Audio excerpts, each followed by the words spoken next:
خصوصاً على افضلهم وخاتم النبیین محمد الامین وعلى آلہ وصحبہ اجمعین. اما بعد فاعوذ باللہ من الشیطان الرجیم. بسم اللہ الرحمن الرحیم. الحمد للہ رب العالمین الرحمن الرحیم مالک یوم الدین. ایاک نعبد و ایاک نستعین. اہدنا الصراط المستقیم صراط الذین انعمت علیہم غیر المغضوب علیہم ولا الضالین. آمین. رب اشرح لی صدری ویسر لی امری واحلل عقدۃ من لسانی یفقہوا قولی. اللہم ربنا الہمنا رشدنا واعذنا من شرور انفسنا. اللہم ارنا الحق حقا وارزقنا اتباعہ وارنا الباطل باطلا وارزقنا اجتنابہ. اللہم ربنا یسر لنا امورنا کلہا واتمم لنا بالخیر وتقبل منا فإنک خیر المتقبلین. آمین یا رب العالمین. ابھی میں نے سورہ فاتحہ کی تلاوت کی اور آپ نے سماعت فرمائی. یہ سورہ مبارکہ مصحف کے اعتبار سے تو پہلی صورت ہے ہی، سب کو معلوم ہے، لیکن یہ بھی نوٹ کر لیجئے کہ یہ نزول کے اعتبار سے بھی سب سے پہلی مکمل صورت جو حضور پر نازل ہوئی وہ یہی ہے. اس سے قبل متفرق آیات نازل ہوئیں. 5 آیتیں سورہ علق کے آغاز میں، کچھ آیتیں سورہ قلم یا سورہ نون کے آغاز میں، کچھ آیتیں سورہ مزمل کی ابتدا کی، کچھ آیتیں سورہ مدثر کے آغاز کی. 5ویں وحی تقریباً اس پر اجماع ہے کہ یہ سورۃ الفاتحہ کی ہے اور یہ مکمل صورت ہے جو حضور پر نازل ہوئی. سورۃ الفاتحہ کے معنی ہوئے افتتاحی صورت. فتح یفتح کے معنی ہے کھولنا. مفتاح کنجی کو کہتے ہیں، چابی کو. تو یہ اوپننگ سورہ آف دی قرآن، قرآن حکیم کی افتتاحی صورت. ویسے جیسا کہ میں تعارف قرآن کے ضمن میں عرض کر چکا ہوں، عربوں کا یہ مزاج تھا کہ جس چیز سے انہیں خصوصی محبت ہوتی تھی اس کے بہت سے نام رکھتے تھے. اس کے بھی بہت سے نام ہیں. سورۃ الفاتحہ سب سے عام ہے، لیکن الکافیہ، الشافیہ، ام القرآن، اساس القرآن، کم سے کم یہ 4 نام تو میں سمجھتا ہوں کہ ہر مسلمان کو مزید معلوم ہونے چاہیے. اور بھی بہت سے نام. اس سورہ مبارکہ کی بالاتفاق و بالاجماع 7 آیتیں ہیں، اگرچہ ان کی ترتیب میں کچھ اختلاف ہے. ایک رائے یہ ہے، اور یہ رائے امام شافعی کی بھی ہے اور بصرہ کے جو قراء تھے ان کی بھی ہے، کہ آیت بسم اللہ بھی سورہ فاتحہ میں شامل ہے، اس کا جز ہے. وہ اس کو شامل کر کے پھر 7 آیتیں بناتے ہیں. تو آخری جنہیں ہم 2 آیتیں سمجھتے ہیں، صراط الذین انعمت علیہم غیر المغضوب علیہم ولا الضالین، وہ ان کے نزدیک 1 آیت ہے. تو گویا کہ نتیجہ یہ نکلا کہ آیتوں کی تعداد 7 ہی رہتی ہے. امام ابو حنیفہ رحمۃ اللہ علیہ کا موقف اور کوفے کے جو قراء تھے ان کا بھی موقف یہ ہے کہ آیت بسم اللہ نہ سورہ فاتحہ کا جز ہے نہ کسی اور سورت کا جز ہے، سوائے ایک مقام پر جہاں حضرت سلیمان علیہ السلام کا خط جو ہے نقل ہوا ہے، جو انہوں نے ملکہ سبا کو لکھا تھا، انہ من سلیمان و انہ بسم اللہ الرحمن الرحیم. تو قرآن کے متن میں صرف اسی جگہ پر یہ آیت شامل سمجھتے ہیں، باقی یہ صرف علامت کے طور پر کہ یہاں سے ایک نئی صورت شروع ہو رہی ہے درج کی گئی ہے. اس سورہ مبارکہ کو الصلاح قرار دیا گیا ایک حدیث میں. اس کا جو اسلوب ہے وہ دعا کا ہے، اور دعا کے ساتھ اس کی جو مناسبت ہے، اور پھر اسی کی وجہ سے ہماری نماز کا یہ جزو لا ینفک بنا دیا گیا. بلکہ ایک حدیث جو میں آپ کو سناؤں گا اس میں اسی کو نماز قرار دیا گیا. الصلاح یہی ہے. ویسے وہ حدیث مبارک موجود ہے، من لم یقرأ بفاتحۃ الکتاب لا صلاۃ لمن لم یقرأ بفاتحۃ الکتاب، جو شخص سورہ فاتحہ کی تلاوت نہیں کرتا اس کی کوئی نماز نہیں۔ اس کے حوالے سے بھی ہمارے ہاں دو مسلک ہیں، ذکر صرف اس لیے کر رہا ہوں کہ آپ کے علم میں ہو، ان میں کوئی بنیادی فرق نہیں ہے۔ کسی بھی ایک رائے کا انسان قائل اور حامل ہو سکتا ہے بغیر اس کے کہ دوسرے کو بالکل غلط قرار دے، بلکہ یہ کہ اس کے لیے بھی گنجائش اپنے ذہن میں اور اپنے دل میں رکھے۔ اور دوسری آیت یہ ہے کہ اس کا حصہ نہیں ہے۔ اسی اعتبار سے یہ کہ یہ سورہ مبارکہ نماز میں پڑھی جانی ضروری ہے، لا صلاۃ لمن لم یقرأ بفاتحۃ الکتاب۔ البتہ یہ اختلاف ہے، یہ بات جو میں ذکر کر رہا تھا جو ذہن سے نکل گئی، کہ آیا مقتدی جو ہے امام کے پیچھے کھڑا ہو کر جب نماز پڑھ رہا ہو تو کیا اس صورت میں بھی اس کے لیے لازم ہے کہ سورہ فاتحہ پڑھے؟ اس میں دو رائے ہو گئی، بلکہ تین۔ ایک رائے انتہائی ہے اور وہ فقہ حنفی کی طرف منسوب ہے کہ اگر آپ امام کے پیچھے مقتدی کی حیثیت سے نماز پڑھ رہے ہیں تو کسی بھی رکعت میں آپ سورہ فاتحہ نہیں پڑھیں گے۔ ایک دوسری بالکل برعکس رائے ہے، وہ امام شافعی رحمۃ اللہ علیہ کی ہے کہ ہر حالت میں چاہے امام جہری رکعت پڑھا رہا ہو جس میں وہ بلند آواز سے سورہ فاتحہ پڑھ رہا ہو، اور چاہے وہ سری رکعت ہو، ہر حالت میں مقتدی کو بھی پڑھنی ہے۔ ایک تیسری رائے بین بین ہے، وہ امام مالک کی ہے رحمۃ اللہ علیہ، کہ جو سری رکعت ہے جس میں کہ امام بھی خاموشی سے پڑھ رہا ہے، مقتدیوں کو بھی پڑھنی چاہیے۔ جو جہری رکعت ہے جس میں کہ امام بلند آواز سے پڑھ رہا ہے، اس میں مقتدیوں کو خاموش رہ کر پوری توجہ جو ہے سننے پر صرف کر دینی چاہیے۔ اذا قرئ القرآن فاستمعوا له وانصتوا، جب قرآن پڑھا جا رہا ہو تو پوری توجہ اس کے پڑھنے پر مرکوز کر دو اور خود خاموش رہو۔ میرے اپنی رائے میں یہ تیسری رائے سب سے زیادہ صائب ہے اور اس میں کسی طرح کی بھی کوئی پیچیدگی پیدا نہیں ہوتی۔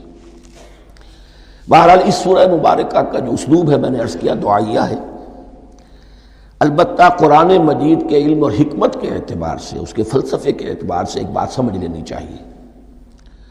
قرآن کا فلسفہ یہ ہے کہ بنیادی ہدایت ہر انسان کے دل میں موجود ہے، بالقوہ، پوٹینشلی۔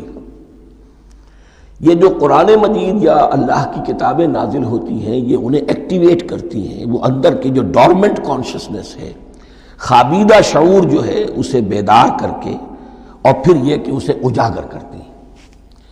ہر سلیم الفطرت انسان اور سلیم العقل انسان، دو سلامتی شرط ہیں۔ سلیم الفطرت، نیچر پرورٹڈ نہ ہو، فطرت مسخ نہ ہو گئی ہو، عقل سلیم ہو۔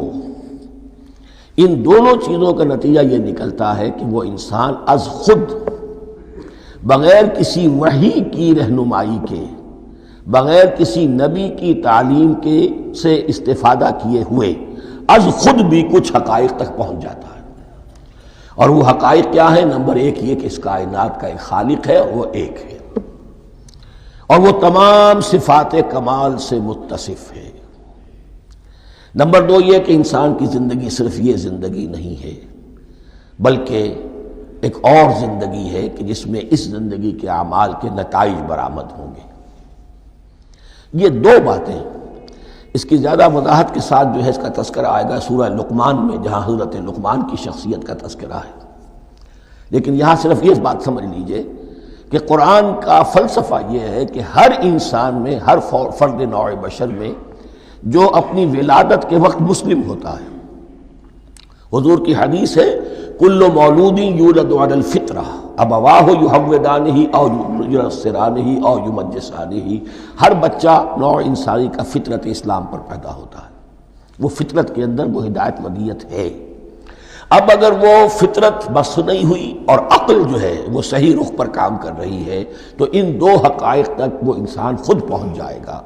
لیکن ان دونوں حقائق تک پہنچنے کے بعد اب وہ دست بستہ دعا کرے گا کہ اے رب اب مزید ہدایت تو مجھے عطا فرما۔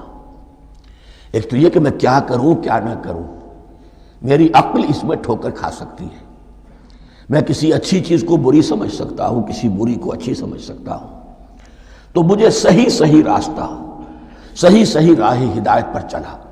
یہ دعا ہے جو انسان کرتا ہے جبکہ وہ ایمان باللہ اور ایمان بالآخرہ تک خود پہنچ چکا ہوتا ہے، اور یہ سمجھتا ہے کہ صحیح زندگی کا رخ یہی ہے کہ جس رب کو میں نے پہچانا ہے کہ وہ اس کائنات کا خالق ہے اور مالک ہے اور رب ہے، میں اس کی بندگی کروں، اس کی اطاعت کروں، اس کا حکم مانوں، اس کے راستے پر چلوں۔ لیکن وہ راستہ کون سا ہے؟ اس کے لیے پھر دست بدعا ہوتا ہے کہ پروردگار تو میری رہنمائی فرما۔ یہ مقام ہے کہ جہاں آپ سمجھ لیجئے اپنے آپ کو بھی آج اس جگہ پر تصور کرتے ہوئے پھر اس سورہ مبارکہ کو پڑھیے کہ آپ اس مقام پر اللہ کے فضل و کرم سے پہنچ چکے ہیں کہ اللہ کو آپ نے پہچان لیا اور اس کی توحید کو جان لیا، اس کی جملہ صفات کمال سے آپ واقف ہو گئے۔ آپ یہ بھی جان گئے کہ بڑھ کر اس کے حضور میں حاضر ہونا ہے اور وہ حساب کتاب لے گا۔ پھر آپ نے یہ عہد بھی کر لیا کہ اب زندگی گزارنی ہے اس رب کی بندگی میں، اسی کی فرما برداری میں۔ اب یہاں کھڑے ہو کر آپ پوچھتے ہیں کہ اللہ مجھے وہ تفصیلی ہدایت عطا فرما، ایسا نہ ہو کہ کبھی میں کسی راستے پر چلتا ہوا کسی پگڈنڈی پر مڑ جاؤں اور وہ تھوڑی سی جو ڈیوییشن ہو میرے راستے کی وہ میری عاقبت کو برباد کر دے۔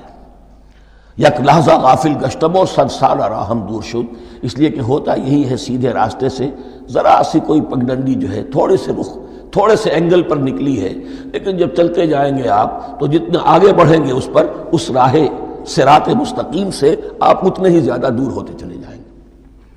یہ ہے قرآن مجید کی حکمت اور فلسفے کے اعتبار سے اس سورہ مبارکہ کا مقام۔ اب آئیے ہم بسم اللہ کرتے ہیں۔ بسم اللہ الرحمن الرحیم، شروع کرتا ہوں میں اللہ کے نام سے جو رحمان اور رحیم ہے۔ اس پر کچھ گفتگو ہو چکی ہے تعارف قرآن کے ضمن میں کہ رحمان اور رحیم دو نام ہیں کہ جو رحمت کے مادے سے نکلتے ہیں۔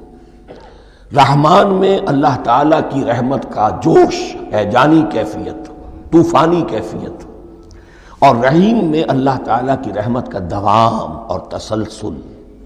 یہ دونوں کیفیات اللہ کی رحمت میں بیک وقت موجود ہیں، جس کا ہم تصور نہیں کر سکتے۔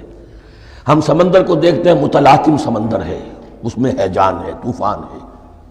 دریا کو دیکھتے ہیں کہ وہ سکون کے ساتھ چل رہا ہے، خاموشی سے چل رہا ہے، بہہ رہا ہے، بس تسلسل کے ساتھ بہہ رہا ہے۔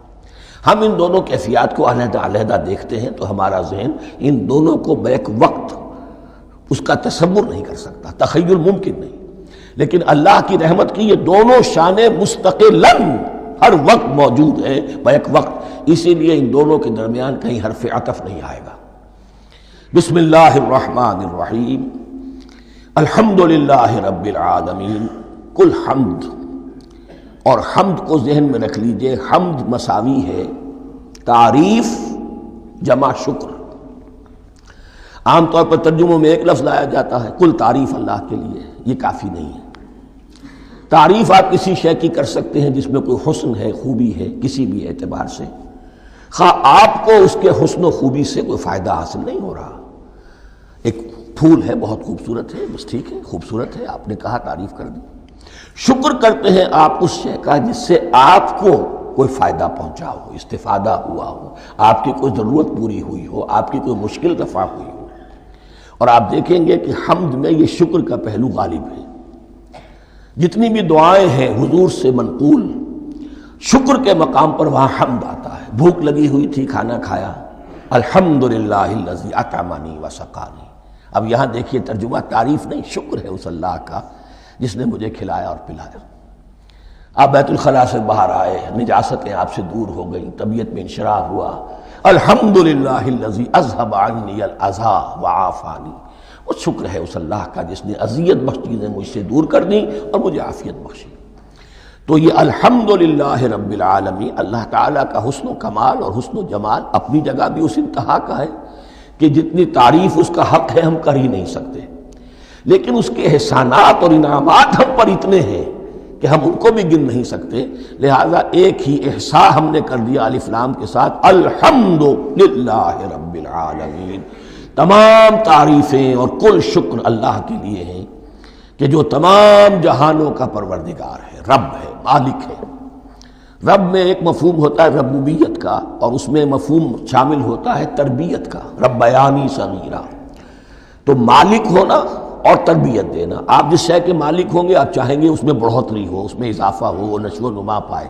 تو یہ دونوں چیزیں آپس میں ایک دوسرے کا جڑی ہوئی ہیں، پروردگار بھی اور مالک بھی۔ عام طور پر عربی میں رب کا لفظ مالک کے لیے آتا ہے، رب البیت، رب الدار، رب المال، تو مالک وہاں پر ظاہر بات ہے کہ اس سے مراد کیا ہے؟ مال والا، گھر والا، گھر کا مالک۔ تو کل شکر اور کل تعریف اس اللہ کے لیے ہے جو تمام جہانوں کا مالک بھی ہے اور پروردگار بھی ہے۔ الرحمن الرحیم، رحمان ہے اور رحیم ہے۔ اب دوبارہ اس کی میں وضاحت نہیں کروں گا۔ مالک یوم الدین، یوم دین کا مختار مطلق ہے۔ دین عربی زبان میں کہتے ہیں بدلے کو، دناہم کما دانو، کما تدینو تو دانو، یہ کہاوت ہے۔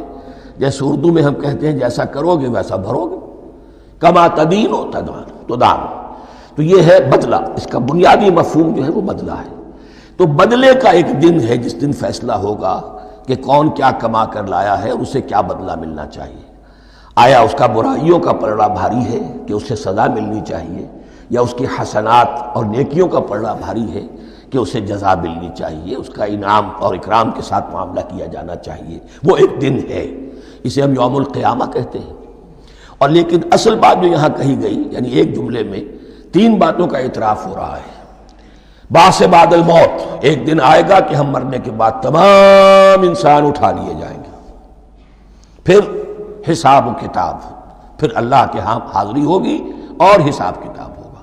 اور تیسرا یہ کہ اس حساب کتاب کے دن کا مختار مطلق اللہ ہے، یعنی کسی اور کو اپنے ذہن میں سہارا بنا کر آپ زندگی گزاریں کہ وہ مجھے چھڑا لے گا، یا وہ ہستی جو ہے اتنی زوردار ہے کہ وہ مجھے بچا لے گی، اس سے اپنے دل کو، اپنے ذہن کو بالکل پاک کر لیجئے۔ مالک یوم الدین، ایک دوسری جگہ پر قرآن میں آیا ہے، اس روز کوئی پکارنے والا پکارے گا لمن الملک اليوم للہ الواحد القہار، آج کے دن کس کا اختیار مطلق ہے؟ اور پھر کہا جائے گا اللہ کے لیے، الواحد قہار، جو پوری طرح چھایا ہوا ہے، بس تولی ہے۔ تو مالک یوم الدین، جو جزا و سزا کے دن کا مالک ہے۔ اب یہاں سے کلام ایک رخ بدل رہا ہے۔ ابھی تک تو یہ غائبانہ انداز میں کلام ہو رہا ہے، اللہ سے خطاب نہیں آیا اس میں ابھی۔ الحمدللہ رب العالمین الرحمن الرحیم مالک یوم الدین، اب خطاب ہے ایاک نعبد و ایاک نستعین، ہم صرف تیری ہی بندگی کرتے ہیں اور کریں گے، اور ہم صرف تجھ ہی سے مدد مانگتے ہیں اور مانگیں گے۔ یہ ترجمہ میں کیوں کر رہا ہوں کہ یہ فعل مضارع ہے۔ عربی زبان میں فعل مضارع حال اور مستقبل دونوں کو کور کرتا ہے۔ ایاک کا جو ہے مفعول فاعلی جو ہے، مفعول جو ہے اس میں ضمیر مفعولی، اسے پہلے لا کر حشر کا مضمون پیدا ہو گیا۔ ہم تیری بندگی کرتے ہیں نہیں، ہم تیری ہی بندگی کرتے ہیں اور کریں گے۔ حال میں ترجمہ کیجئے تو یہ اظہار حال ہے، اور مستقبل میں ترجمہ کیجئے تو یہ ایک عہد ہے، قول و قرار ہے، بہت بڑا معاہدہ ہے۔ وَإِيَّاكَ نَسْتَعِينُ، اور صرف تجھ ہی سے مدد مانگتے ہیں اور مانگیں گے۔ اس میں بھی حال کا ترجمہ اظہار حال، اللہ کرے کہ واقعی ہمارا حال وہی ہو، جب ہم یہ الفاظ کہتے ہیں تو واقعتاً ہم اس پر پورے اتر رہے ہوں کہ اسی کی بندگی کر رہے ہوں اور اسی سے ساری استعانت اور استمداد کر رہے ہیں۔ جہاں تک مستقبل کا تعلق ہے وہ پھر ایک عہد ہے، اہدنا الصراط المستقیم، یہ مقام وہ آ گیا کہ یہاں تک تو اے پروردگار ہم پہنچ گئے تیرے فضل سے، تیرے کرم سے۔ فطرت سلیمہ بھی تیری عطا کردہ تھی، عقل سلیم بھی تیری ودیعت کردہ تھی، ان دونوں کی روشنی سے ہم یہاں تک تو پہنچ گئے۔ اب ہماری جو ضرورت ہے، احتیاج ہے، وہ کیا ہے؟ اہدنا الصراط المستقیم، ہدایت بخش ہمیں سیدھے راستے کی۔ یہاں دو باتیں سمجھ لیجئے۔ انفرادی سطح پر انسان کے لیے نہ معلوم کتنے مرحلے آتے ہیں ہر روز کہ جس میں وہ ایک چھٹک کر کھڑا ہو جاتا ہے، یہ کروں یا یہ کروں، دو آلٹرنیٹو سامنے آ رہے ہیں، فیصلہ کرنا مشکل ہو رہا ہے۔ قدم قدم پر ہدایت کی ضرورت ہے۔ اور اجتماعی طور پر نوع انسانی تین بڑے بڑے تمدنی مسائل میں واقعہ یہ ہے کہ تسلیم کر لیا جانا چاہیے کہ عقل انسانی اس کو راستہ نہیں دکھا سکتی۔ عام معاشرتی سطح پر مرد اور عورت کے درمیان حقوق اور اختیارات کا کیا توازن ہو، ناممکن ہے، انسان طے نہیں کر سکتا۔ انسان یا مرد ہے یا عورت ہے۔ عورت سوچے گی اپنے اپنے جذبات کا، اپنے خیالات کا لحاظ رکھے گی، مرد کے جذبات و احساسات کا اس کا کوئی تصور ہی ممکن نہیں۔ مرد سوچے گا اسے اپنے احساسات معلوم ہے، لیکن یہ کہ عورت کے احساسات سے وہ نابلد ہے، ان کو محسوس کر ہی نہیں سکتا۔ لا محالہ وہ اپنے بارے میں وہ جو بھی نظام بنائے گا اس میں وہ اپنی بالادستی رکھے گا۔ وہ تو ایک ہی ہستی ہو سکتی ہے کہ جو دونوں کی خالق ہے، مرد کی بھی عورت کی بھی، اور اس کو دونوں سے محبت ہے، دونوں کا خیر خواہ ہے، دونوں کا رب ہے، دونوں کو پروان چڑھانا چاہتا ہے۔ اسی طرح فرد اور معاشرہ یا ریاست، حکومت اور ریاست ہمیشہ یہ چاہتی ہے کہ سارے اختیارات ہمارے ہاتھ میں آ جائیں، ٹوٹلیٹیرین سوسائٹی ہو، بس ہم حکم دیں اور لوگ اس پر چلیں۔ افراد یہ چاہتے نہیں، ہمیں آزادی ہونی چاہیے۔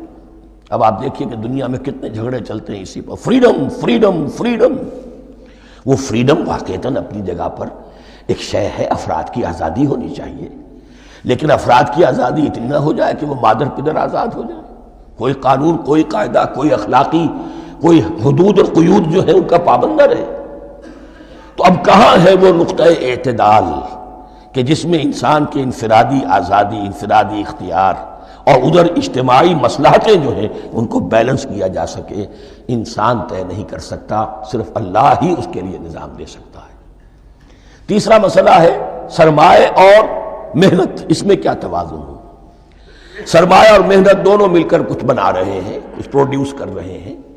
اب اس میں نفع جو ہوا ہے اس میں سرمایہ کا کتنا حصہ ہونا چاہیے اور لیبر کا کتنا ہونا چاہیے، کون طے کر سکتا؟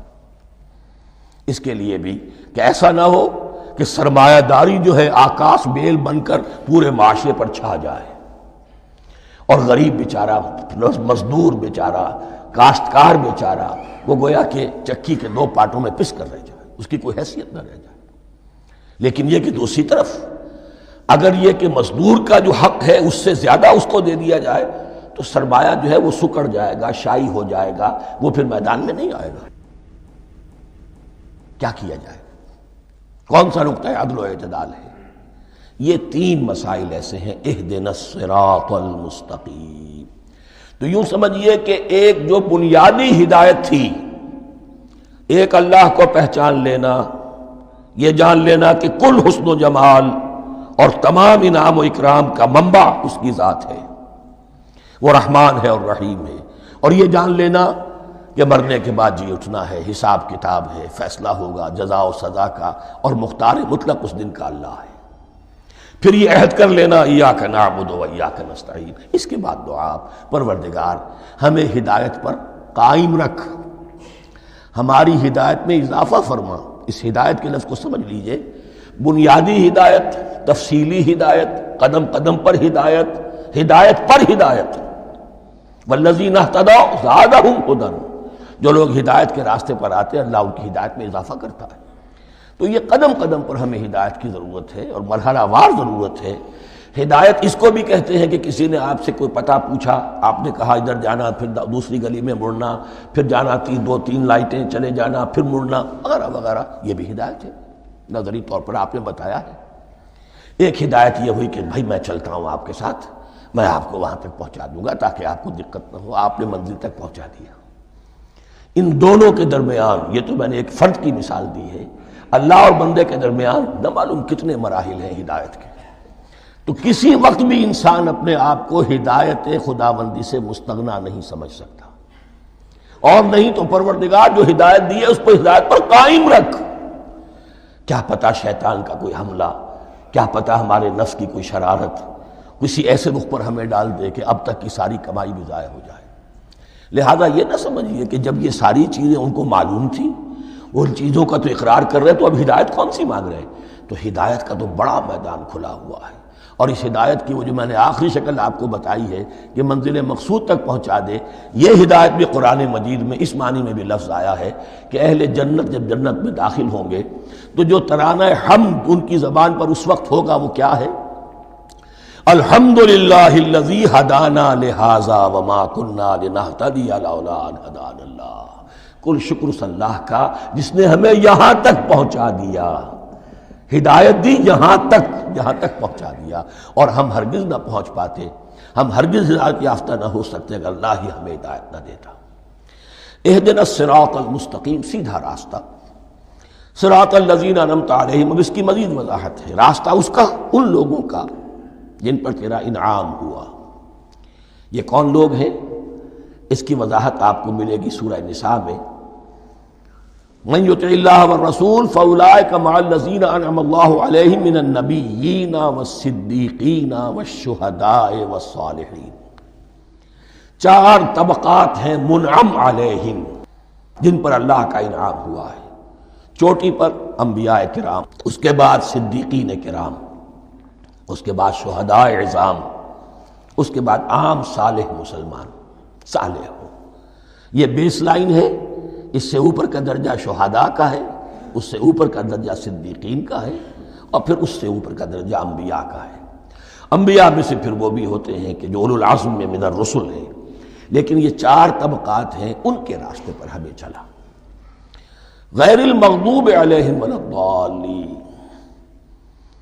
جو مغضوب علیہم نہیں ہوئے، جن پر تیرا غضب نہیں ہوا، اور غضب ہوتا ہے ان پر کہ جو ہدایت کے واضح ہونے کے بعد ہدایت کو ترک کر دیں، وہ ہے مغضوب علیہم۔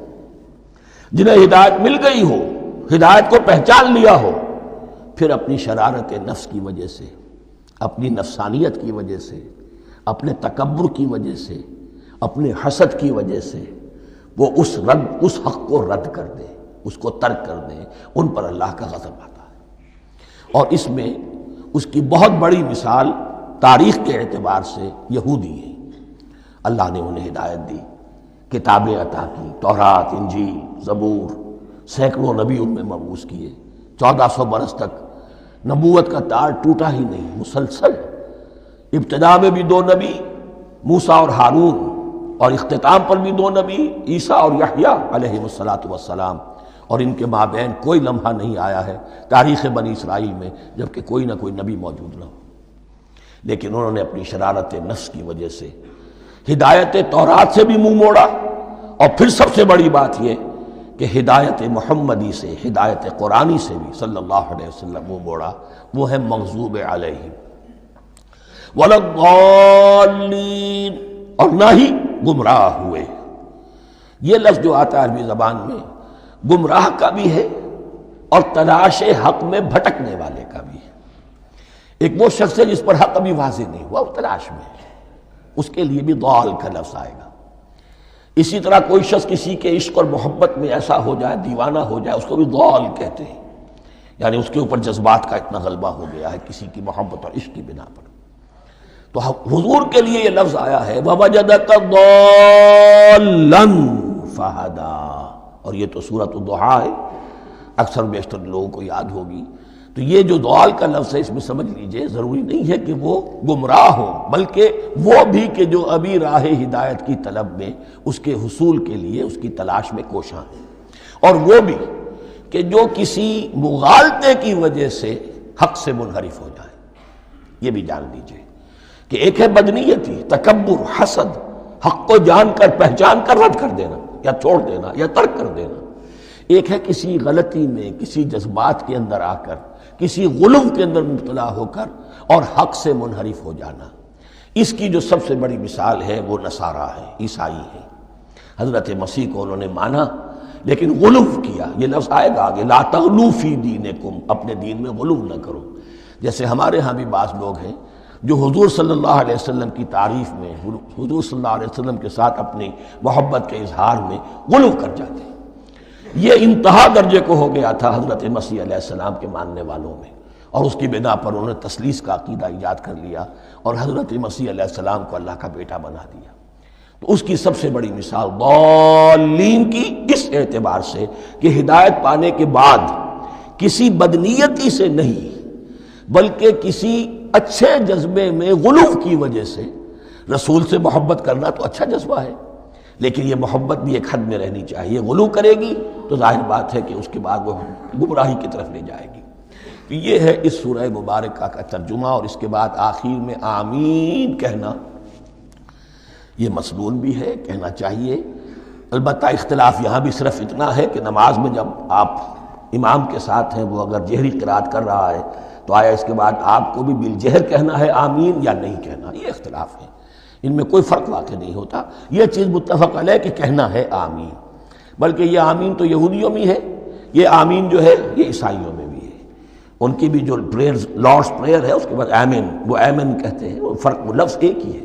اس لیے کہ عبرانی زبان اور عربی زبان، یا تو ہم یہ کہہ سکتے ہیں کہ دونوں بہنیں ہیں، کوئی ایک مشترک زبان تھی ان کی ماں جس کی یہ دو بیٹیاں ہیں، اور یا یہ کہنا پڑے گا کہ عربی زبان کی ماں جو ہے وہ عبرانی زبان ہے. بہرحال بڑا قریبی رشتہ عربی کا اور عبرانی کا ہے، اس اعتبار سے وہ آمین. اب آپ کو معلوم ہے ہم السلام علیکم وہ کہتے ہیں، وہ سلام کہتے ہیں. فرق کیا ہے؟ وہ تو تلفظ کا فرق ہے. اسی طریقے سے اور بہت سے الفاظ ہیں، میں بعد میں بتا. اب میں اس سورہ مبارکہ کے بارے میں خاص حدیث آپ کو سنانا چاہتا ہوں، اور اسی سے در حقیقت جو امام ابو حنیفہ کا موقف ہے رحمۃ اللہ علیہ، اس کی حقانیت مزید مبرہن ہو جائے گی. یعنی کیا کہ آیت بسم اللہ سورہ فاتحہ کا جز نہیں ہے. سورہ فاتحہ الحمدللہ رب العالمین سے شروع ہوتی ہے. وہ میں آپ کو بتانا بھول گیا کہ جن کے نزدیک یہ سورت کا جز ہے وہ پھر جہری قرات میں بسم اللہ الرحمن بھی بلند آواز سے کہیں گے، اور جن کے نزدیک یہ سورہ فاتحہ کا جز نہیں ہے وہ نہیں کہیں گے، وہ الحمدللہ رب العالمین سے قرات کریں گے. تو کوئی فرق نہیں ہے بنیادی. یہ حدیث جو ہے یہ مسلم شریف میں ہے اور حدیث قدسی ہے. اس کے راوی حضرت ابو ہریرہ ہیں رضی اللہ تعالی عنہ، اور اس حدیث نے اس سورت کے مضامین کا نہایت عمدہ تجزیہ کر دیا ہے. حدیث کے الفاظ سن لیجئے. قسمت الصلاۃ بینی و بین عبدی نصفین. اللہ تعالیٰ فرما رہے ہیں، حدیث قدسی ہے، میں نے نماز کو، صلاۃ کو اپنے اور اپنے بندے کے درمیان آدھا آدھا تقسیم کر لیا. فنصفها لی ونصفها لعبدی. اس کا نصف جو ہے وہ میرے لیے ہے اور نصف جو ہے وہ میرے بندے کے لیے ہے. ولعبدی ما سأل. اور جو میرے بندے نے مانگا میں اسے دوں گا، میرا وعدہ ہے یا میں نے اسے دیا. اس کے بعد اس کی تفصیل آتی ہے. اذا قال العبد، جب بندہ کہتا ہے الحمدللہ رب العالمین، قال اللہ حمدنی عبدی. جب بندہ کہتا ہے الحمدللہ رب العالمین، اللہ فرماتا ہے میرے بندے نے میری حمد کی. وَإِذَا قَالَ الرَّحْمَٰنِ الرَّحِيمِ قَالَ اللَّهُ اثْنَىٰ عَلَيَّ عَبْدِي. جب بندہ کہتا ہے الرحمن الرحیم، اللہ فرماتا ہے میرے بندے نے میری ثنا کی.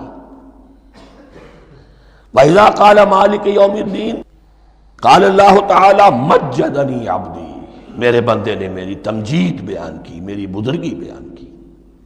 اب یہ تین آیتیں ہو گئیں، تینوں میں اللہ کی حمد ہے، ثنا ہے، تمجید ہے. یہ تین آیتیں خالص اللہ کے لیے ہو گئیں. اب چوتھی آیت آئی، ایاک نعبد و ایاک نستعین.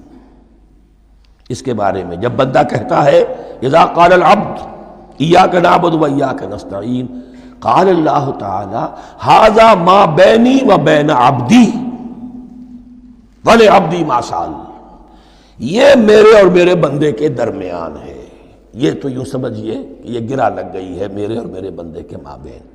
اس نے مجھ سے قول و قرار کیا ہے، اس نے میری بندگی کا اعتراف کیا ہے، اس نے تسلیم کیا ہے کہ میری ہی بندگی کرتا ہے اور کرے گا، اور مجھ سے مدد چاہیے ہے. ھذا ما بینی و بین عبدی. یہ معاہدہ ہے. معاہدہ دو فریقوں کے مابین ہوتا، یہ میرے اور میرے بندے کے مابین ہے.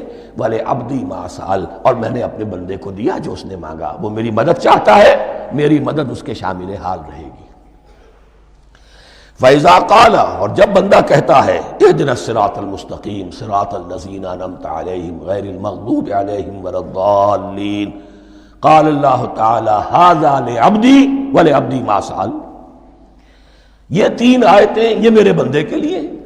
اهْدِنَا الصِّرَاطَ الْمُسْتَقِيمَ، اسی صراط مستقیم کی وضاحت ہے مثبت. صراط الذین انعمت علیہم، اسی صراط المستقیم کی وضاحت ہے منفی انداز میں، غیر المغضوب علیہم ولا الضالین۔ یہ سب میرے بندے کے لیے ہے اور میں نے اپنے بندے کو دیا جو اس نے مانگا۔ اس کو میں نے ایک مرتبہ یہ ترازو کی شکل میں اس کو لکھوایا تھا۔ دیکھیے یہ ایاک نعبد و ایاک نستعین، یہ ہے وہ ترازی کی وہ ڈنڈ، واو جو ہے ایاک نعبد و ایاک نستعین، واو جو ہے گویا کہ وہ مٹھ ہے جس سے کہ ترازو کو پکڑا جاتا ہے۔ ادھر ایک پلڑا ہے جس کی 3 آیتیں ہیں، الحمدللہ رب العالمین الرحمن الرحیم مالک یوم الدین۔ اس کا نتیجہ کیا نکلا؟ ایاک نعبد۔ آپ نے شاید یہ سنا بھی ہو، ایک بہت ہی عمدہ قرات کا جو ریکارڈ ہے قاری عبدالباسط عبدالصمد کا، وہ یہیں سے چل کر سورہ فاتحہ کی قرات کر کے ایاک نعبد پر آ کر رکتا ہے۔ الحمدللہ رب العالمین الرحمن الرحیم مالک یوم الدین ایاک نعبد۔ گویا کہ یہاں یہ صورت بالکل ہاف ہو گئی ہے۔ 3 آیتوں میں اللہ کی حمد ہے، ثنا ہے، تمجید ہے، جس کا نتیجہ ہم تیری ہی بندگی کرتے ہیں، تیری ہی اطاعت کریں گے۔ لیکن اب اس کے بعد سوال ایاک نستعین، اسی کی جو استعانت کیا درکار ہے ہمیں؟ ہدایت۔ ہدایت سب سے بڑی استعانت ہے، ہدایت ہی تو سب سے بڑی مدد ہے۔ اہدنا الصراط المستقیم صراط الذین انعمت علیہم غیر المغضوب علیہم ولا الضالین۔ یہ ایاک نستعین کے حکم کے ساتھ یہ 3 آیتیں آ گئیں، اہدنا الصراط المستقیم صراط الذین انعمت علیہم غیر المغضوب علیہم ولا الضالین۔ قسمت الصلاۃ بینی و بین عبدی نصفین فنصفها لی ونصفها لعبدی ولعبدی ما سأل۔ اللہ تعالیٰ اس سورہ فاتحہ کا جو اصل مفہوم ہے وہ بھی ہمارے ذہنوں پر، ہمارے شعور کی سطح پر اسے اجاگر کیے رکھے، ہمیں توفیق دے کہ جب بھی پڑھیں، جب بھی سنیں تو وہ کیفیت اگر ہو جائے۔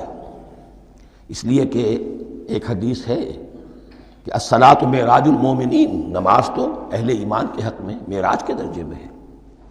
اس حوالے سے ہم یہ سمجھ سکتے ہیں کہ کوئی وقت ایسا آ سکتا ہے کہ انسان کو واقعتاً، روح انسانی واقعتاً اللہ کے یہ جواب سنے۔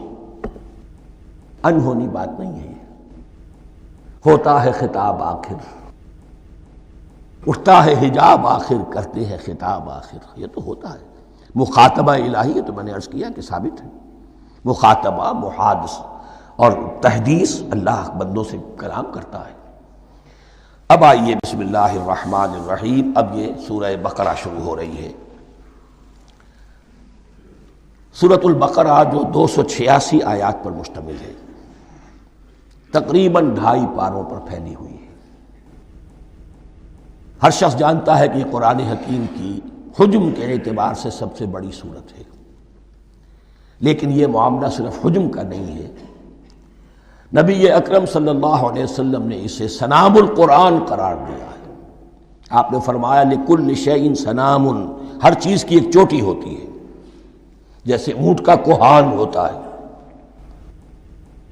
وسنام القرآن البقرہ، سنام القرآن، قرآن کی چوٹی جو ہے وہ سورۃ البقرہ ہے۔ یہ نوٹ کر لیجئے جو میں نے کل آپ کو جو مختلف مکی اور مدنی صورتوں کے گروپوں کے بارے میں بتایا تھا کہ یہاں سے اب پہلی منزل بھی شروع ہو رہی ہے اور پہلا گروپ بھی شروع ہو رہا ہے، اور اس کے ساتھ جو اگلی صورت آئے گی وہ اس کا جوڑا ہے، سورہ آل عمران، جس کی سب سے نمایاں علامت یہ نوٹ کیجئے، یہ بھی الف لام میم سے شروع ہوئی، اگلی بھی الف لام میم سے شروع ہوگی۔ اس کے بعد 2 صورتیں مدنی اور ہیں، لیکن ان دونوں میں نہ حروف مقطعات ہیں، نہ کوئی اور تمہیدی کلام ہے، براہ راست خطاب سورہ نساء میں یا ایھا الناس اور سورہ مائدہ میں یا ایھا الذین آمنوا، کوئی تمہیدی بات نہیں، کوئی حروف مقطعات نہیں، براہ راست خطاب۔ وہ ایک جوڑا ہے سورہ نساء اور سورہ مائدہ، اور یہ ایک جوڑا ہے سورہ بقرہ اور سورہ آل عمران۔ سورہ بقرہ اور سورہ آل عمران کو نبی اکرم صلی اللہ علیہ وسلم نے الزہراوین بھی قرار دیا ہے۔ زہرا کہتے ہیں بڑی روشن چیز کو، یہ حضرت فاطمہ رضی اللہ تعالی عنہ کے نام کے ساتھ آتا ہے، فاطمۃ الزہراء، تو زہرا بہت روشن، دمکتی ہوئی شے۔ الزہراوین، یہ دو نہایت دمکتی ہوئی صورتیں ہیں جو قیامت کے دن دو بدلیوں کی شکل میں ظاہر ہوں گی، حضور نے فرمایا، اور جو لوگ ان صورتوں سے محبت کرتے تھے ان پر سایہ کریں گے۔ اللہم ربنا اجعلنا منہم، ہمیں اللہ تعالیٰ ان میں شامل فرما دے۔ اس سورہ مبارکہ کو دو حصوں میں تقسیم سمجھیے۔ ویسے تو یہ کہ رکوع آئیں گے، پارے بھی بدلیں گے اس میں، لیکن حصے دو ہیں۔ پہلے حصے میں اصل روح سخن سابقہ امت مسلمہ سے ہے، یہود سے، بنی اسرائیل سے۔ دوسرے حصے میں اصل خطاب موجودہ امت مسلمہ سے ہے، امت محمد سے صلی اللہ علیہ وسلم۔ پہلے حصے میں 18 رکوع ہیں لیکن آیات 152 ہیں، دوسرے حصے میں 22 رکوع ہیں لیکن آیات 134 ہیں۔ گویا کہ اس سے آپ کو توازن نظر آئے گا کہ اگرچہ ادھر رکوع کی تعداد کم ہے 18 لیکن آیات کی تعداد زیادہ ہے 152، دوسرے حصے میں رکوعوں کی تعداد زیادہ ہے 22 لیکن آیات کی تعداد 134۔ اسی لیے اس کا ایک نام میں نے تجویز کیا ہے، وہ اس لیے تاکہ کچھ حقائق آپ کے ذہنوں میں ان ناموں کے حوالے سے بھی انشاءاللہ محفوظ ہو جائیں گے۔ سورۃ الامتین، دو امتوں کی صورت، اس لیے کہ تقریباً نصف اس کی ساری بحث جو ہے، مرکزی بحث، وہ سابقہ امت مسلمہ بنی اسرائیل، اور دوسرا نصف اس میں سارا خطاب وہ ہے موجودہ امت مسلمہ یعنی امت محمد صلی اللہ علیہ وسلم۔ اس کا جو پہلے 18 رکوع ہے یا پہلا حصہ ہے، اس کے اندر ڈویژن فردر ہوگی ورٹیکل، عمودی، پہلے 4 رکوع، پھر 10 رکوع، پھر 4 رکوع۔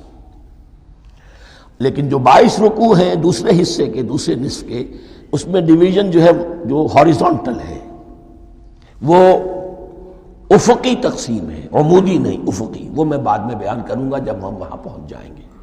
ان کو پہلے سمجھ لیجئے کہ اس پہلے حصے کی جو تقسیم میں نے کی ہے، پہلے 4 رکوع، پھر 10 رکوع اور پھر 4 رکوع۔ پہلے 4 رکوع یوں سمجھیے کہ پورے قرآن مجید کے لیے اس کی حکمت اور فلسفے کا جو حصہ مکی قرآن میں بیان ہو چکا تھا اس کا خلاصہ ہے۔ جب یہ صورت نازل ہو رہی ہے تو یہ تو مدینہ میں حضور تشریف لا چکے ہیں، 12-13 سال جو ہے گزر چکے ہیں، اور ان 12-13 سالوں کے دوران 2/3 قرآن نازل ہو چکا ہے۔ اس میں جو بھی حکمت، فلسفہ اور بنیادی دعوت، یہ جو چیزیں مکی قرآن میں بیان ہوئیں، ان کا خلاصہ نچوڑ نکال کر یہاں 4 رکوعوں میں رکھ دیا گیا۔ اگرچہ ان میں بھی جب گہرائی میں آپ دیکھیں گے تو روح سخن جو ہے وہ بنی اسرائیل کی طرف ہے، وہ میں بعد میں عرض کروں گا، لیکن اضافی طور پر یہ سمجھ لیجئے کہ پورے مکی قرآن کے حکمت اور پیغام کا خلاصہ ان 4 رکوعوں میں۔ پھر 10 رکوع ہیں جن میں براہ راست خطاب ہے سابقہ امت مسلمہ، یا بنی اسرائیل۔ اس کے بھی 2 حصے ہیں۔ پہلے ایک رکوع میں دعوت ہے، بڑا انداز اس کا بڑا پیارا ہے، اس میں دعوت ہے، ایمان لاؤ محمد پر صلی اللہ علیہ وسلم۔ اور اس کے بعد 9 رکوع ہیں ملامت کے، ملامت، تنقید، تم نے یہ کیا اور یہ کیا اور یہ کیا، ہم نے یہ احسان کیے، یہ احسان کیے، یہ احسان کیے، تم نے یہ ناشکری کی، یہ ناشکری کی، یہ ناشکری کی۔ اور اس سب کا نتیجہ آخری 4 رکوعوں میں ہے کہ اب تمہیں اس منصب سے معزول کیا جا رہا ہے جس پر تم 2000 برس تک فائز رہے ہو، اور تمہیں ہٹا کر اب ایک نئی امت، امت محمد کی شکل میں جو وجود میں آ چکی ہے صلی اللہ علیہ وسلم، اسے اس پر فائز کیا جا رہا ہے۔ اور اس کی علامت کے طور پر اسے میں کہا کرتا ہوں کورونیشن، تاج پوشی۔ ایک امت معزول، دوسری امت اس کا نصب ہو رہا ہے، اس کی تاج پوشی کے لیے سمبل، علامت کیا ہے؟ قبلہ تحویل۔ وہ قبلہ یروشلم، سابقہ امت کا قبلہ اب ادھر رخ نہیں ہوگا، اب اہل توحید کا قبلہ یہ مکے کی طرف ہوگا، بیت اللہ کی طرف ہوگا۔ تو تحویل قبلہ کا مضمون ہے جو ان 4 رکوعوں میں آتا ہے۔ تو تو یہ میں نے تھوڑی سی تمہید جو ہے آپ کے سامنے رکھ دی ہے. اب بسم اللہ کیجئے. بسم اللہ الرحمن الرحیم. الف لام میم. الف لام میم یہ حروف مقطعات ہیں، یہ علیحدہ علیحدہ پڑھے جاتے ہیں، علم نہیں پڑھ سکتے اس کو. الف لام میم، ہا میم، ہا علیحدہ میم علیحدہ، اگرچہ لکھے ہوئے ہوتے ہیں جڑے ہوئے.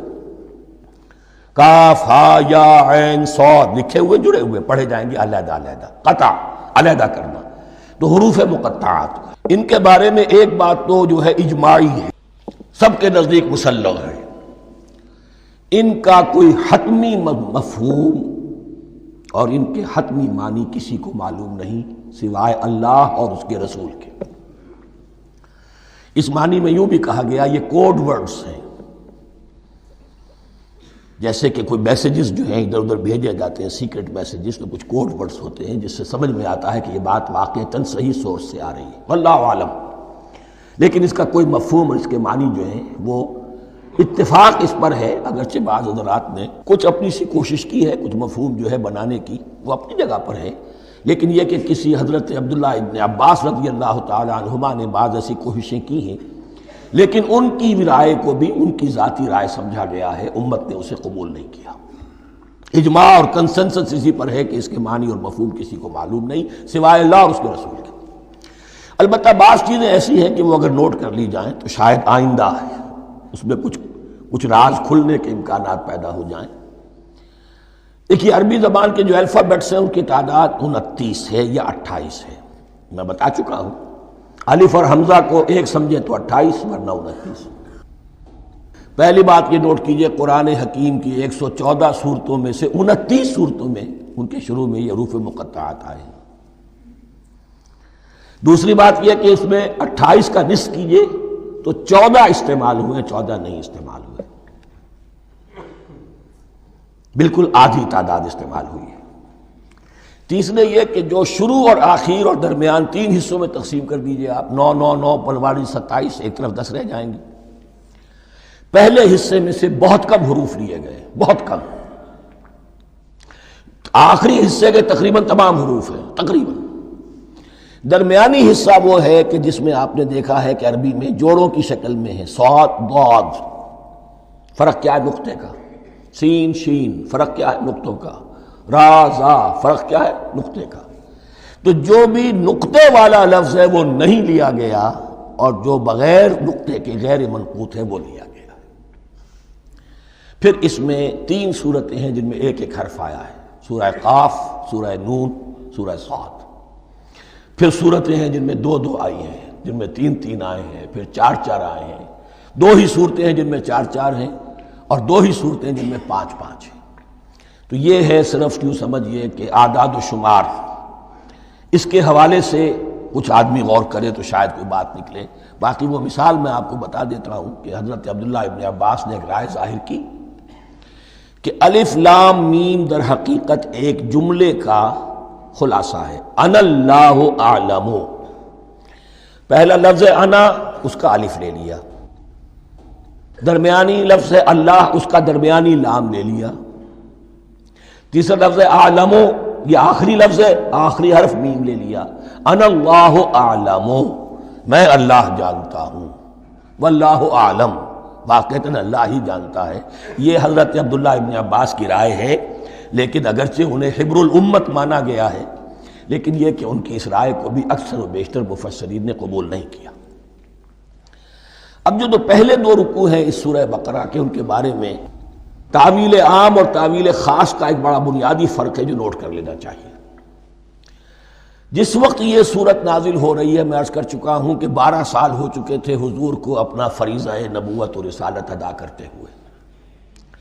ایک جماعت اچھی بھلی تیار ہو چکی تھی جنہوں نے حضور کی دعوت پر لبیک کہا، ایمان لائے اور آپ کی تعلیمات پر عمل کیا. وہ ایک گروہ موجود تھا، یہ ابو بکر ہے، یہ عمر ہے، یہ عثمان ہے، یہ طلحہ ہے، یہ زبیر ہے، یہ عبد الرحمن ابن عوف ہے، یہ مصعب بن عمیر ہے، دیکھ لو. اور ایک گروہ وہ تھا کہ جو حق کو جان کر پہچان کر محض اپنی ضد اور ہٹ درمی کی باعث وہ کفر پر اڑ گیا تھا. اور اب ایک تیسرا گروہ پیدا ہو رہا تھا مدینے میں آ کر، وہ ابھی ایمبریونک سٹیج میں ہے کہ جو داعی ہے مدعی ہے کہ ہم مانتے ہیں لیکن حقیقت میں نہیں مانتے۔ یہ تین قسم کے گروہ دنیا میں ہمیشہ پائے جائیں گے، ہمیشہ۔ اب اسے میں اس کو لا رہا ہوں تعویل عام کی طرف۔ جب بھی کبھی کوئی دعوت اٹھے گی انقلابی، ایک ہوتا ہے واعظ و نصیحت، ٹھیک ہے، جس نے بھی فائدہ اٹھایا اٹھا لیا۔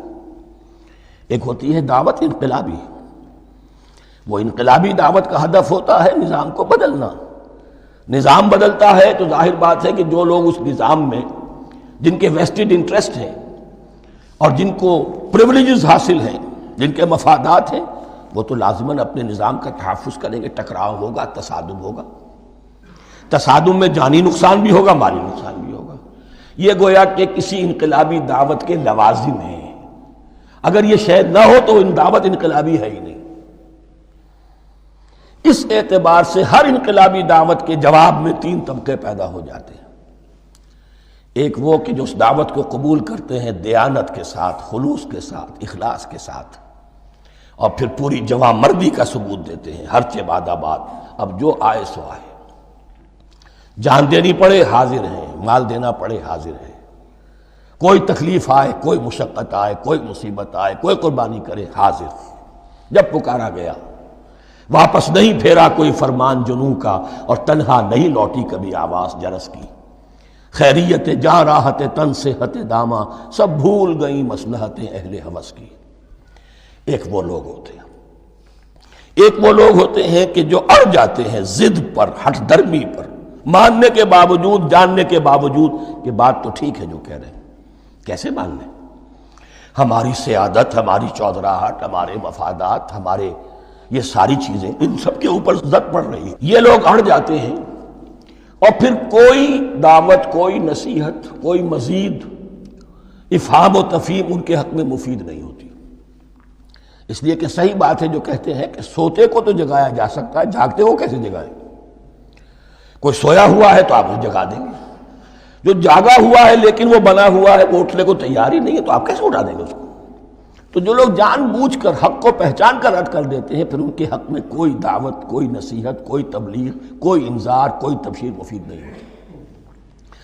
تیسرا درجہ ایسے لوگوں کا ہوتا ہے جو یا تو شروع میں آتے ہی شرارت کے ارادے سے ہیں، کوئی مصلحت ہے جس کی وجہ سے اس دعوت کو قبول کر لیا، کوئی ذاتی منفعت ہے جس کے لیے قبول کر لیا، یا یہ کہ شروع میں تو اخلاص کے ساتھ آتے ہیں لیکن جب قربانی دینے کا وقت آتا ہے تو ان کے اندر سیرت و کردار کی وہ مضبوطی نہیں ہوتی کہ ہر چہ بعد آباد، یہ نہیں ہوتی۔ وہ پھر ڈگمگاتے رہتے ہیں، کبھی کچھ چلے پھر کہیں ٹھٹک کر رہ گئے، پھر کہیں کچھ چلے پھر ٹھٹک کر رہ گئے۔ یہ تیسرا طبقہ ہے کہ جو کہتا ہے، دعوی مدعی ہے کہ ہم نے مانا ہے، قبول کیا ہے، بات ٹھیک ہے، کچھ تھوڑا بہت چلتے بھی ہیں، لیکن جہاں مشکل آئی ٹھٹک کر کھڑے ہو گئے، اوندھے منہ گر پڑے۔ یہ تیسرا طبقہ ہے۔ اس کے لیے لفظ ہمارے ہاں منافقین بھی ہے، لیکن اس رکوع میں آ کر ابھی ان 4 رکوعوں میں نہیں بلکہ سورہ بقرہ میں مکمل میں بھی کہیں نفاق کا لفظ نہیں آیا ہے، اس لیے کہ اسے مرض سے تعبیر کیا گیا ہے۔ یہ مرض ہے ایک، اور اس مرض کے ذریعے سے لوگوں کے اندر جو ہے وہ ایک نفاق کا بیج پڑ رہا ہے، جو ظاہر ہوگا تو منافقت پوری کی پوری کھل کر سامنے آ جائے گی۔ روگ ہے انسانی شخصیت کا، اس حوالے سے وہ تیسری، اور یہ چونکہ اہم ترین حصہ تھا اور یہ مرض اب شروع ہو رہا تھا، مدینے میں، مکے میں نہیں تھا، لہذا زیادہ تفصیل سے اس کے بارے میں گفتگو ہوئی۔ اب ان 2 رکنوں کا سلسلے وار مطالعہ انشاءاللہ اس دوسری نشست میں کریں گے۔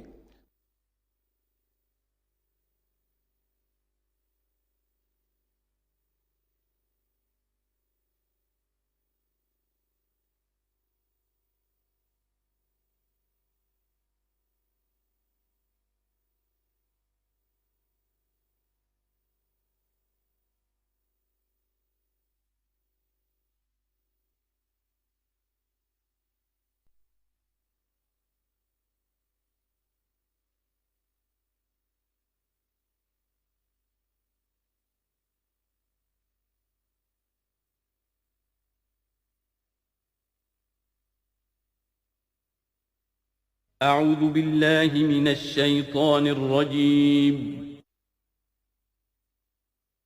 بسم اللہ الرحمن الرحیم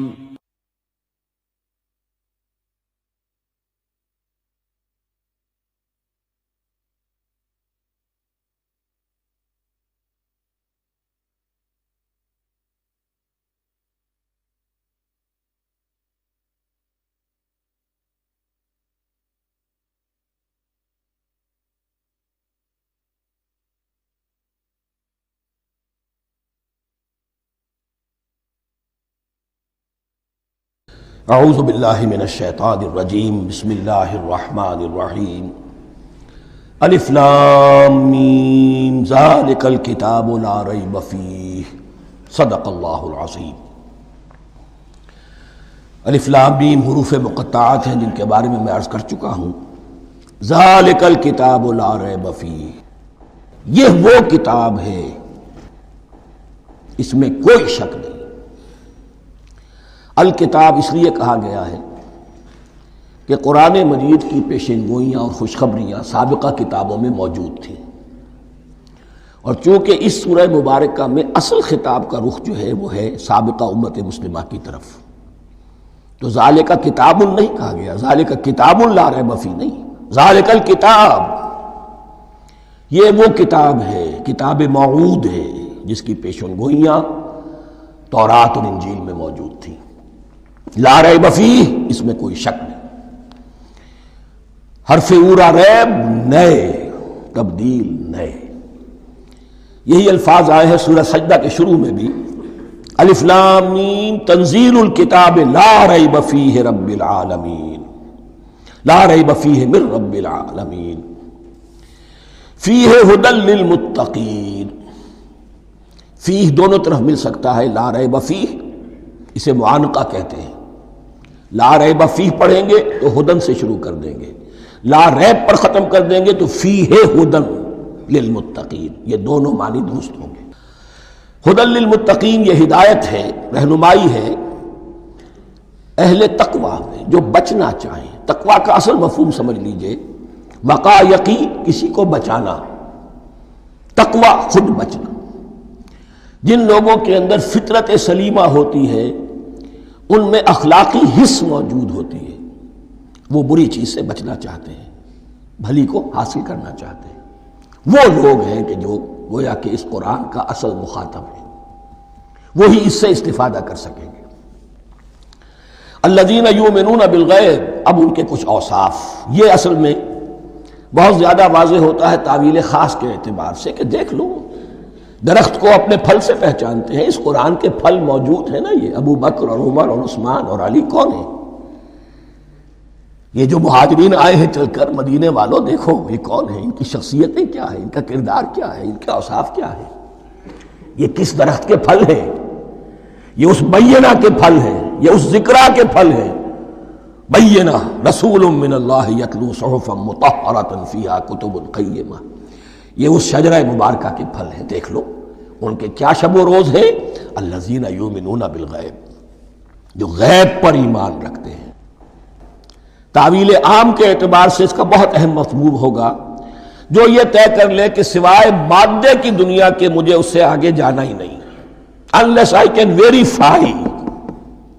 آپ کو معلوم ہے کہ میٹیریل جو حقائق ہیں وہ تو آپ ویریفائی کر سکتے ہیں، آنکھ سے دیکھ سکتے ہیں، کان سے سن سکتے ہیں، ویریفائڈ ہیں۔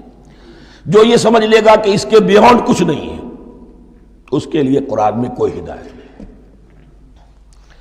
ہدایت قرآنی کا نقطہ آغاز یہ ہے کہ انسان یہ سمجھ لے کہ جو اصل حقیقت ہے وہ مستور ہے، نگاہوں سے چھپی ہوئی ہے، سامنے جو کچھ نظر آ رہا ہے۔ ایک انگلستان کے بہت بڑے فلسفی کی کتاب کا عنوان ہے appearance and reality, reality and appearance, Bradley کی کتاب۔ اپیئرنس جو کچھ نظر آ رہا ہے یہ حقیقت نہیں، حقیقت اس کے پیچھے ہے۔ اور کنفیوشس کا ایک جملہ ہے جو بہت بڑا حکیم اور فلسفی تھا، چین کا بہت بڑا حکیم اور فلسفی، اور ہو سکتا ہے کہ نبی ہو، واللہ عالم، ہم کہہ نہیں سکتے۔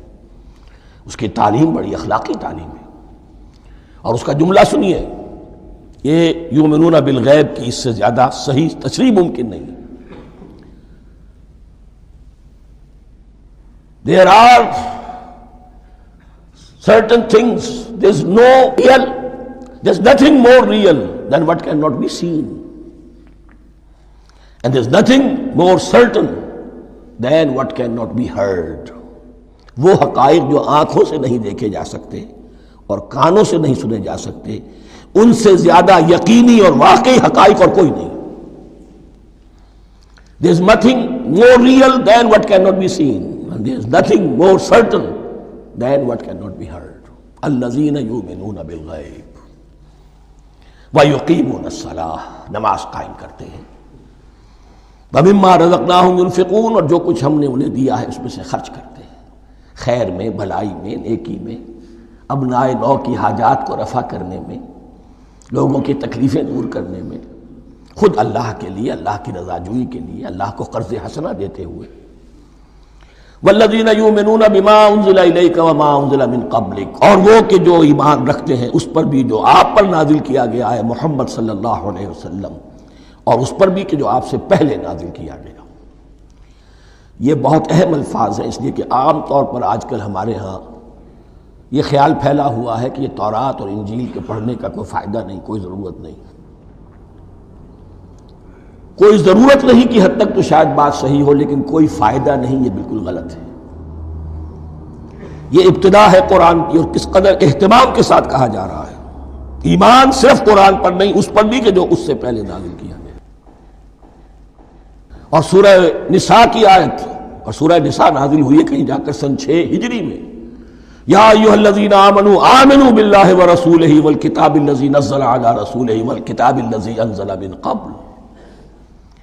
تو اس سے ایمان جو ہے تورات پر اور انجیل پر اور زبور پر اور صحف ابراہیم پر، اجمالی ایمان کی جو اہمیت ہے اس کو اچھی طرح سمجھ لیجیے. البتہ یہ ہے کہ چونکہ ہم سمجھتے ہیں اور جانتے ہیں کہ ان کتابوں میں تحریف ہو گئی ہے، لہذا ان کتابوں کی کوئی شے قرآن پر حجت نہیں ہوگی. جو چیز قرآن سے ٹکرائے گی ہم اس کو رد کر دیں گے. ان کتابوں کی کسی شے کو دلیل کے طور پر نہیں لائیں گے. لیکن جہاں قرآن مجید کی کسی بات کی نفی نہ ہو رہی ہو تو بہت سے حقائق ہمیں ان کتابوں ہی سے ملتے ہیں. انبیاء کے مابین جو زمانی ترتیب ہے، کرونالوجیکل آرڈر جو ہے، وہ تو ہمیں تورات سے ملتا ہے، قرآن میں تو نہیں. قرآن میں کبھی حضرت نوح کا ذکر بعد میں ہے، حضرت موسیٰ کا پہلے. وہاں تو کسی اور پہلو سے ترتیب آتی ہے، لیکن وہاں ہمیں تاریخ ملتی ہے ابراہیم کی، اسحاق کی، یعقوب کی، انبیاء بنی اسرائیل کی، موسیٰ کی، عیسیٰ کی. یہ ساری چیزیں، تو اس کی اہمیت جو ہے اس کو سمجھ لیجئے. والذین یؤمنون بما انزل الیک وما انزل من قبلک وبالآخرۃ ھم یوقنون، آخرت پر وہ یقین رکھتے ہیں. نوٹ کرنے والی بات کیا ہے کہ باقی سب چیزوں کے لیے لفظ ایمان آیا، آخرت کے لیے ایقان. کیوں؟ واقعہ یہ ہے کہ انسان کے عمل کے اعتبار سے سب سے زیادہ مؤثر شے ایمان بالآخرہ ہے. ایمان بالآخرہ ہے تو عمل سیدھا رہے گا کہ ہاں مجھے جواب دہی کرنی ہے، جانا ہے، اٹھنا ہے، اللہ کے حضور حاضری ہے. اگر یہ یقین ہے تو عمل صحیح ہوگا. اس میں کمی ہو گئی تو توحید جو ہے وہ بھی بس ایک عقیدہ، ایک ڈوگما بن کے رہ جائے گی. ایمان بالرسالت بھی بدعات کو جنم دے گا. عید میلاد نبی منا لیجئے، اور کچھ عشقیہ اشعار کہہ دیجئے، نعتیہ اشعار کہہ دیجئے، اللہ اللہ خیر صلی اللہ، یہ ایمان بالرسالت کے مظہر ہوں گے. عمل انسان کا درست ہوتا ہے آخرت کے یقین کے ساتھ. وَبِالْآخِرَةِ هُمْ يُوقِنُونَ، آخرت پر انہی کا یقین ہے، انہی کا یقین ہے. یہ حصر بھی ہے اس اعتبار سے کہ یہودی میں مدعی تھے کہ ہم آخرت پر یقین رکھتے ہیں، یہاں کنٹراسٹ دکھایا جا رہا ہے، آخرت پر یقین رکھنے والے یہ لوگ ہیں. اور تعویل خاص کے اعتبار سے وہ لوگ موجود ہیں تمہاری نگاہوں کے سامنے.